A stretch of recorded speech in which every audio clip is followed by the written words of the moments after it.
Vida e obra de Pietro Ubaldi. Primeira parte. O homem. Pietro Ubaldi, filho de Santi Ubaldi e Lavínia Aleori Ubaldi, nasceu em 18 de agosto de 1886, às 20h30 local. Ele escolheu os pais e a cidade onde iria nascer, Foligno, província de Perúdia, capital da Umbria. Foligno fica situada a 18 quilômetros de Assis, cidade natal de São Francisco de Assis.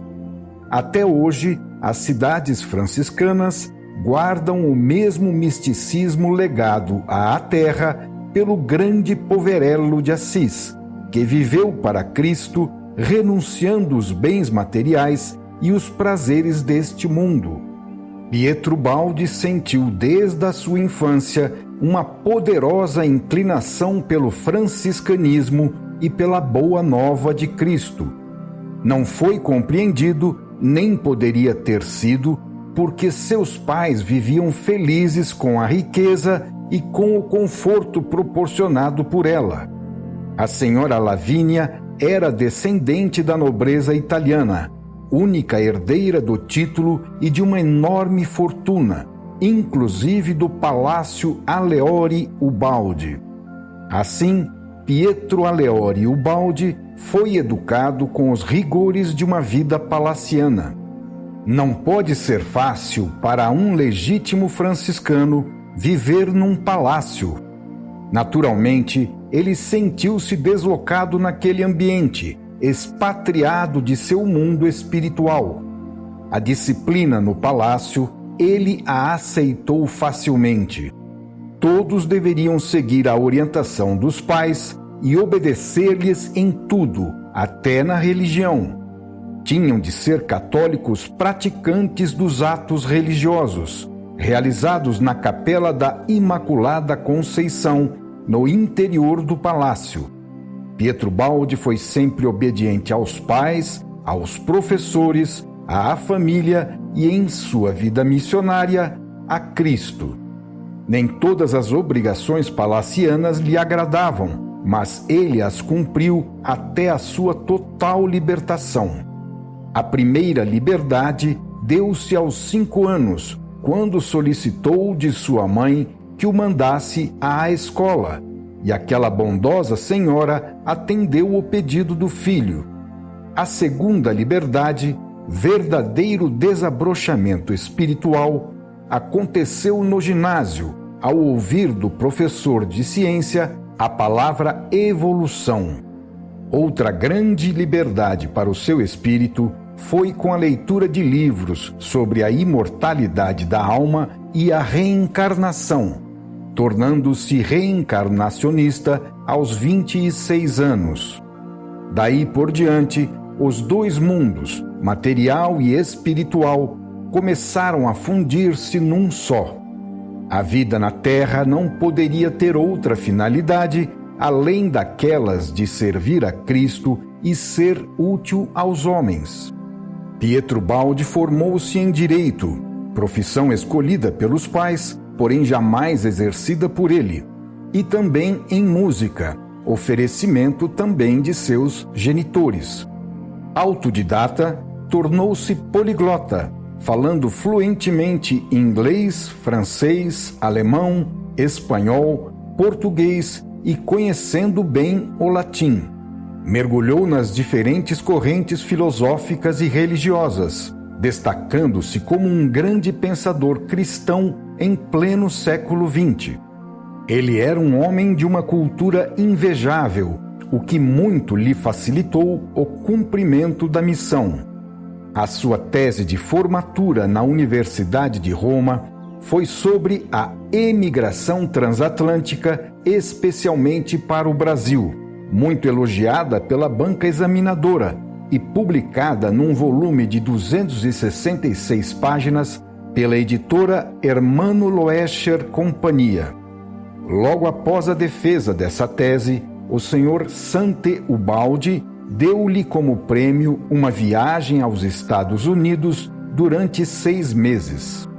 Pietro Baldi casou-se com 25 anos, a conselho dos pais, que escolheram para ele uma jovem rica e bonita, possuidora de muitas virtudes e fina educação.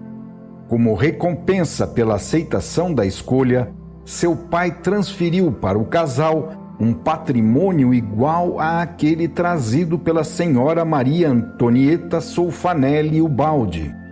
Este era agora o nome da jovem esposa.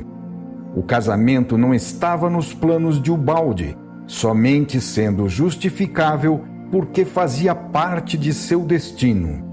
Ele girava em torno de outros objetivos, o Evangelho e os ideais franciscanos. Mesmo assim, do casal Maria Antonieta e Pietro Baldi nasceram 3 filhos. Vicenzina, desencarnada aos 2 anos de idade em 1919, Franco, morto em 1942 na Segunda Guerra Mundial, e Agnese, falecida em São Paulo em 1975. Aos poucos, Pietro Baldi foi abandonando a riqueza, deixando-a por conta do administrador de confiança da família. Após 16 anos de enlace matrimonial, em 1927, por ocasião da desencarnação de seu pai, ele fez o voto de pobreza, transferindo à família a parte dos bens que lhe pertencia.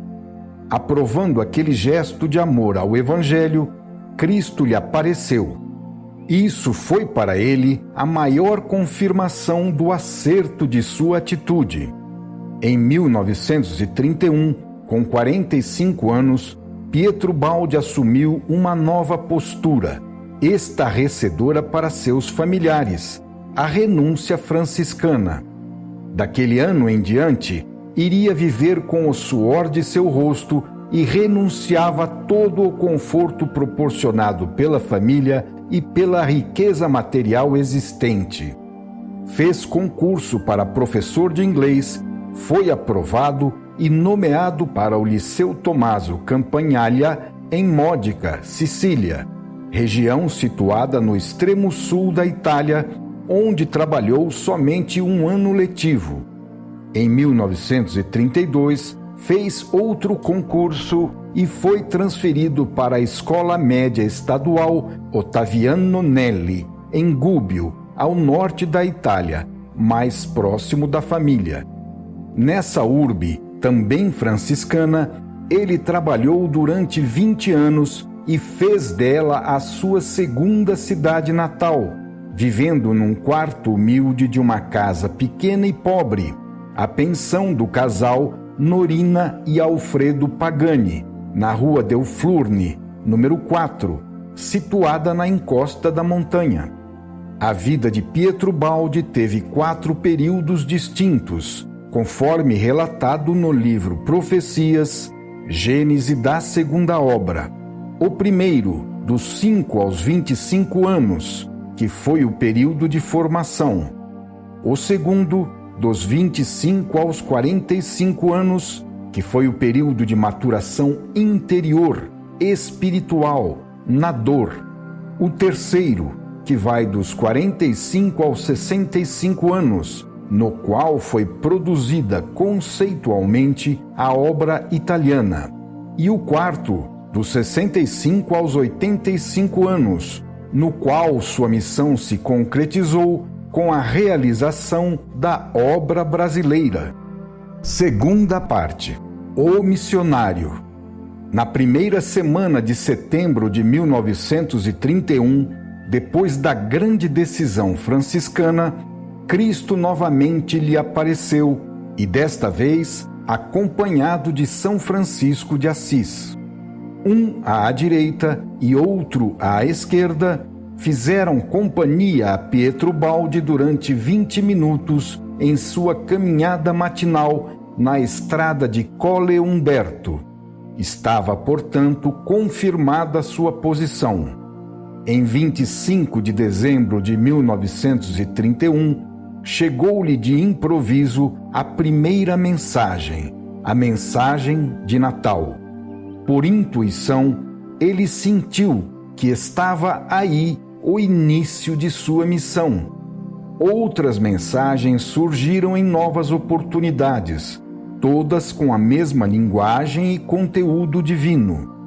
No verão de 1932, começou a escrever A Grande Síntese, a qual só terminou em 23 de agosto de 1935, às 23 horas local.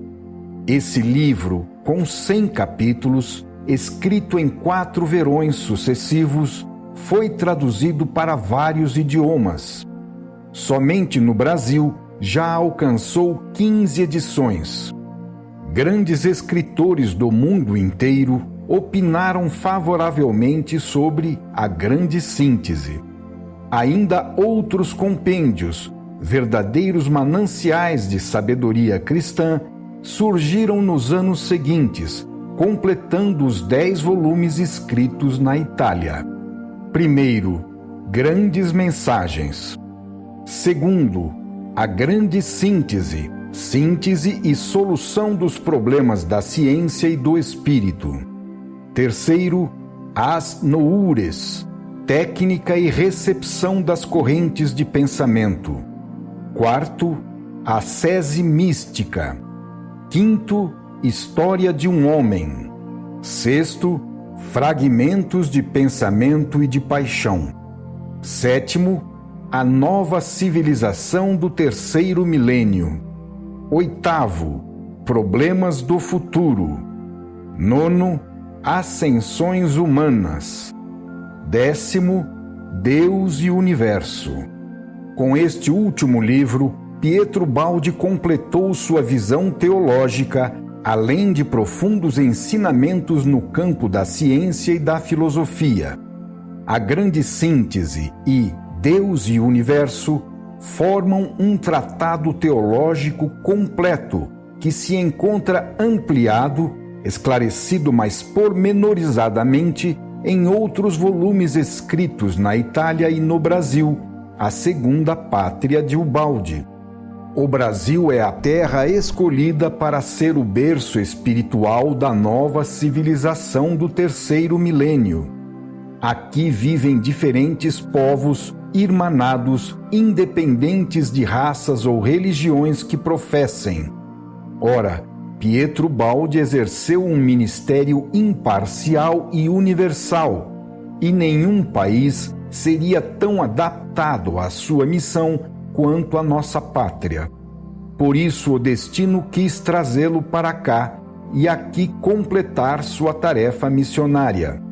Nesta terra do Cruzeiro do Sul, ele esteve em 1951 e realizou dezenas de conferências de norte a sul, de leste a oeste. Em 8 de dezembro do ano seguinte, desembarcaram no Porto de Santos Pietro Ubaldi, acompanhado da esposa, filha e 2